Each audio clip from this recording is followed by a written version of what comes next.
அரசியல் மாற்றங்கள் நடக்க போகுது. அரசியல்ல கூட்டணி கணக்குகள்லாம் மாறப்போகுது. பாஜகவுடன் இணைய போகிறார்கள். கூட்டணியில் திமுக பாஜக கூட்டணி வைக்க போறது வருங்காலத்தில். அதற்கான ஆரம்ப புள்ளி தான் இந்த விஷயங்கள்லாம். நீங்க நல்லா நோட் பண்ணிருந்தீங்கன்னா உங்களுக்கு தெரியும். இந்த தோல்வி வந்ததுக்கு அப்புறம் மோடி வந்து நீங்க நானும் பேசும்போது மோடி சொல்லியிருந்தாரு. முதுகுல குத்திட்டாங்க. காங்கிரஸ் வந்து திமுக முதுகுல குத்திருச்சு அப்படின்னு சொன்னாரு. அதுக்கப்புறம் நடந்த சம்பவங்கள்லாம் நம்ம வந்து பார்த்தோம்னா கிட்டத்தட்ட இது நெருங்கிக்கிட்டு இருக்காங்க. அதுக்கு புண்ணுக்கு மருந்து போடுறதுக்கு வராங்களா? ஆமா, இப்ப கூட சமீபத்துல ஒரு அவங்களுடைய திமுக நிர்வாகி ஒருத்தர் வெற்றி கொண்டான்னு ஒருத்தர் இருப்பார். அவர் வந்து பேசும்போது இதே மாதிரி ஒரு கருத்தை வந்து சொல்லியிருந்தாரு. அப்போ காங்கிரஸ் நமக்கு துரோகம் பண்ணிடுச்சு, விடுதலை சிறுத்தைகள் அமைச்சரவையிலே போயிடுச்சு, ஐயுஎம்எல் இப்ப நமக்கு அகைன்ஸ்டா தான் பேசும்போது இனிமே சிறுபான்மையினர் வந்து நம்மள நம்ப மாட்டாங்க. அப்ப சிறுபான்மை நோட்டு நமக்கு இல்ல, அது டிவிகேக்கு போயிடுச்சு. அப்போ டிவிகேக்கு போனதுக்கு அப்புறம் நம்ம ஏன் இது வந்து ஏமாத்திக்கணும்? அப்ப இனிமே அவங்கள்ட்ட இருந்து நம்மள எதிர்பார்க்க முடியாது. அப்போ நமக்கு இப்ப எந்த பிரச்சனையும் கிடையாது.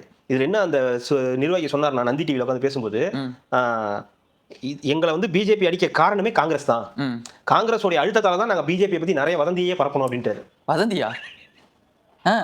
பிஜேபி காங்கிரஸ் அழுத்தத்தால தான் நாங்க பாஜக பத்தி நிறைய வதந்தியே பரப்பணும். அது களத்திலே இல்லையே. களத்திலே இல்லாத ஒரு கட்சி எதுக்கு நீங்க வந்து கேக்குறீங்க? இல்ல இல்ல, எப்பவுமே பிஜேபி தமிழ்நாடு வெர்சஸ் டெல்லி தானே. அவங்களோட தாரக மந்திரமே அப்படிதான் இருந்துச்சு. டெல்லி டெல்லின்னு சொன்னது காங்கிரஸ்.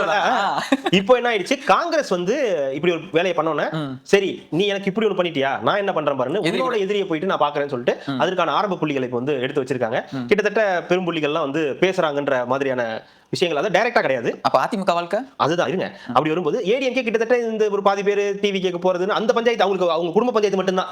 நாட்டில் உள்ள பஞ்சாயத்துல அவங்களுக்கு கிடையாது. அவங்களுக்கு குடும்ப பஞ்சாயத்து பெரும் பஞ்சாயத்து கட்சி பஞ்சாயத்து தான்.